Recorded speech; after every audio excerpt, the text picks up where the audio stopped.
Hi guys, it's Miss Alex again, back with another game review. Hopefully you guys liked the last one. So today I'm reviewing 3 games again, or reviewing, recommending, whatever you want to call it.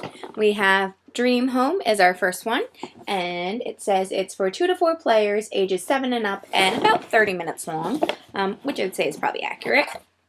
So, now I do happen to have the expansion as well, which is in here, so I'm just going to separate some of those, but I will show you guys what this game is. So, the way it works is everybody gets a little board, that's their home, and the point of this game is you're building your dream home, hence the title. And there are cards that are broken into 2 categories. You have cards that are rooms that you put in your house, so like this one's a little bedroom. That one's a bathroom. There's like a playroom. So there's a bunch of different rooms. And there are some, obviously, basic rooms, like a kitchen and a living room. And then there's other fancier cards, like my personal favorite, a library. So all the cards fill in your little game board. But you can't just put any card anywhere. So down here is the basement or the garage, and the way it works is like a normal house you would think. You can't build on something that's not already existing. So you can't just put a room up here on the 2nd floor or the 1st floor if there's nothing supporting it. So this part here is supported by like the foundation of the house, so you can put cards in these 3 spots. But other than that, you can't put cards in any of these spots until you build the rest, right? Makes sense? So this is like a basement card. It's got the writing on top. It's got a green kind of outline. So you could put that there. You could have a storage room in your basement. You could also have like a workshop, or there's garage cards. So you would fill in those, and then you could build the rest of your house going up and across. So how do you win the game? There are a couple ways to win. There you get a little instruction little thing that says the winning aspects. But basically you need to either have, you have to have the most points. So the way you can get points is if you have a bathroom on each floor, right? Because everyone doesn't want to have to share one bathroom. So you have a bathroom on each floor, that gets you extra points. If you have a kitchen, a living room, if you have a kitchen, a bedroom, and a bathroom, just anywhere in your house, that gets you extra points. If you have rooms next to each other in the house, so see at the bottom here, there are little cards and numbers. So if you have just one card, just this one living room card, it's 1 point. But if you have 2 living room cards next to each other, like so, now you get 4 points. And then if you have a 3rd card, you would actually get 9 points. So the more cards you have next to each other, the more points you have.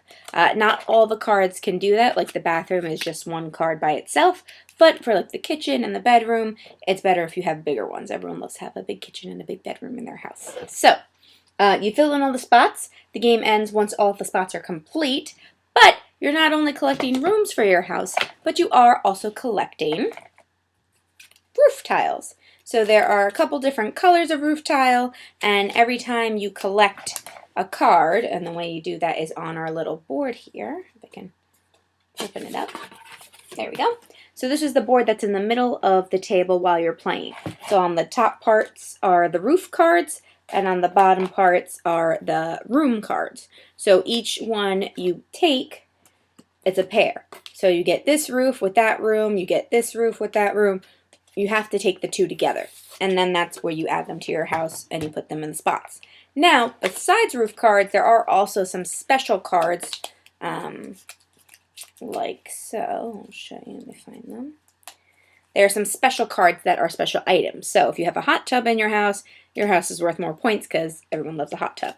Me personally, I would go for the ice cream maker, and that gives you extra points too. So those are more ways to get more points, and the more points you get, the more likely it is you'll win. Now, there are other cards that let you do different options. This is a little bit trickier. So when I play with younger kids, I tend to take this out, but you can do what you want. There's different cards like a jackhammer. There's a ladder, a supplier. So there's different like specialty cards. One of them is like a interior decorator. So they'll let you do special abilities like move rooms in the house, or put like special items in a room before it's finished. and that kind of gives you extra little things. And if you collect those extra things, like I was telling you, like the ice cream machine or the hot tub, you actually get a little token of it. So it's pretty fun. So yeah, it's a pretty simple game to learn kind of once you get started. And it's really fun because of the theme. Like, I really, really like being able to, like, be like, oh, well, that bedroom's cuter, but I need that roof. So if you kind of like games like that where you get to kind of decorate and make it your own style, I think you'll really like this game. It's not too competitive in the sense that everybody's just trying to build their own house, and everybody's house usually looks different. So there's not too much competition in that sense. It does get kind of tricky towards the end when you're running out of pieces and somebody needs something and somebody else has it. So that's the only part that gets a little competitive sometimes.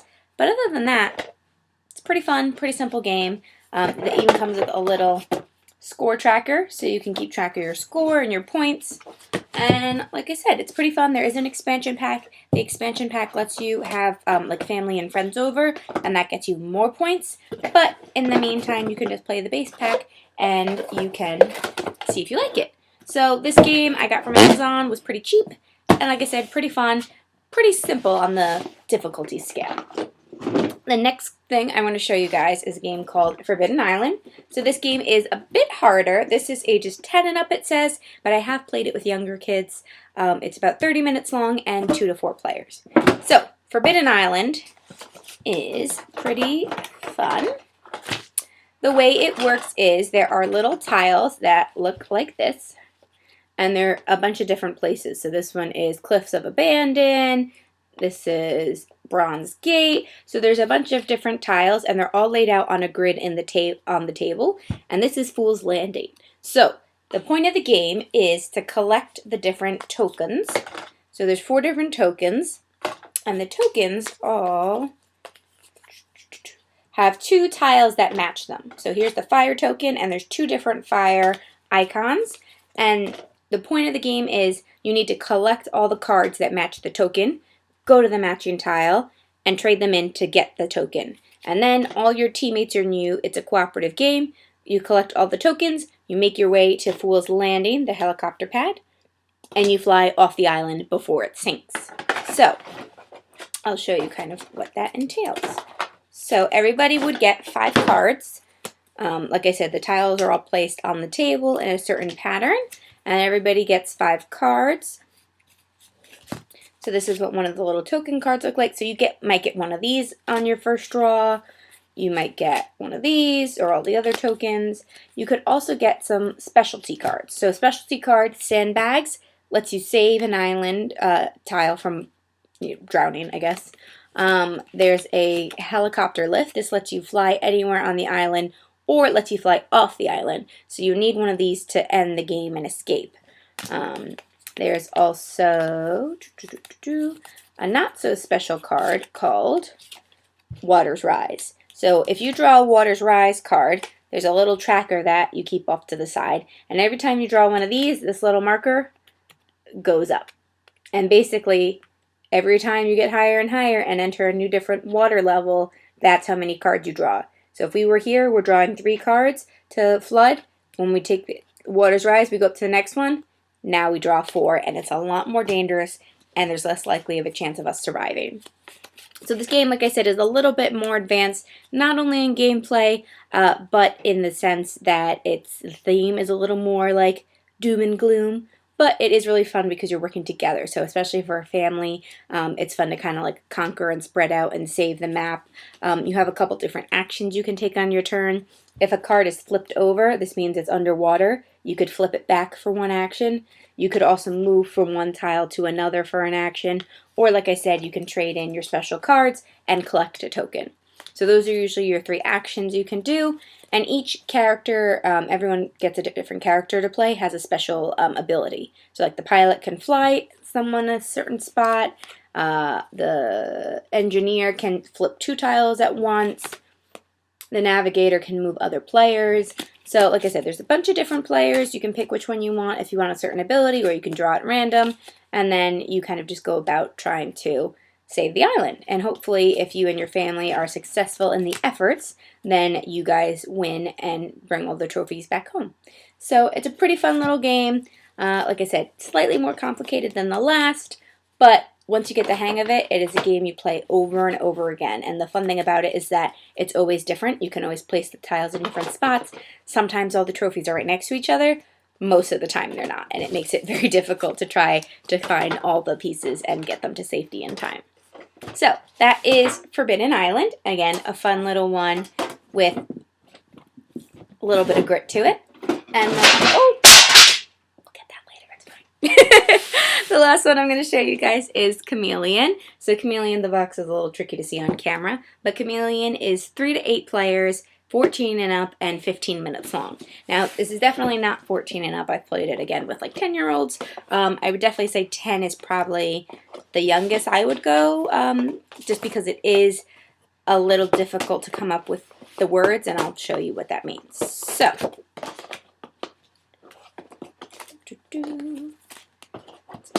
so I can show you. So, you are either on the blue team or you are on the green team. And basically what that really means is there are different locations for where each spot is. So I'll show you kind of what all that means.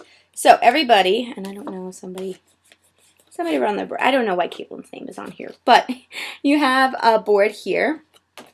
And your board, why is that just, that's if you want to make your own. Sorry guys, a little thrown off, but why there's a Caitlin right now on my board. So the way it works is there is a little title card in the middle of the floor. So it says here, drinks. So there's other ones too. There's music, there's movies, there's jobs. Let's go with cartoon animals. So cartoon animals would be in the middle of the table, and there is a little 6-sided die and a 8-sided die, I think. Yeah, 8-sided die. So you would roll both these dice, and then based on what team you're on, whatever those numbers are, you match up with the spot on the board. So I'll just give you an example just so we can see.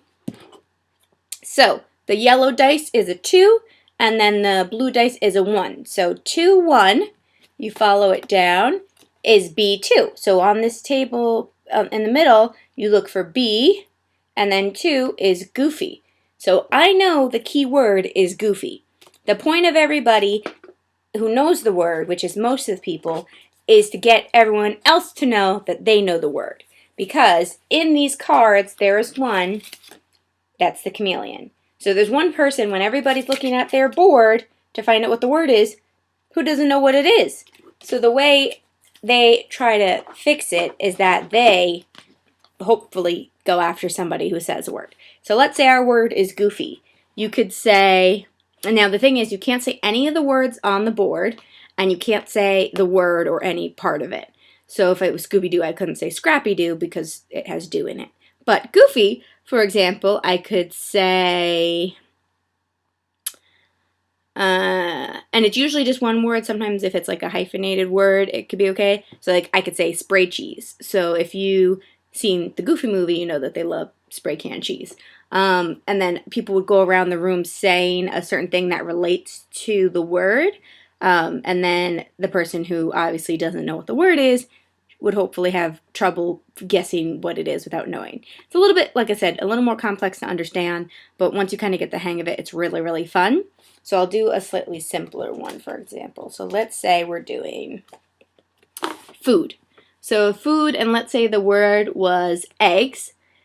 You don't want to say scrambled because you can't really have anything else scrambled. Like pizza doesn't come scrambled, fish doesn't come scrambled. Most people will know it's eggs. So you want to say something that's slightly deceiving, but also lets people know you know what the word is.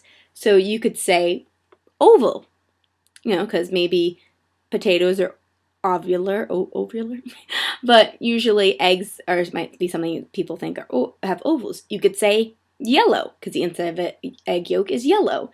People might think that's cheese, they might think it's something else, but the people who know the word will know what it is.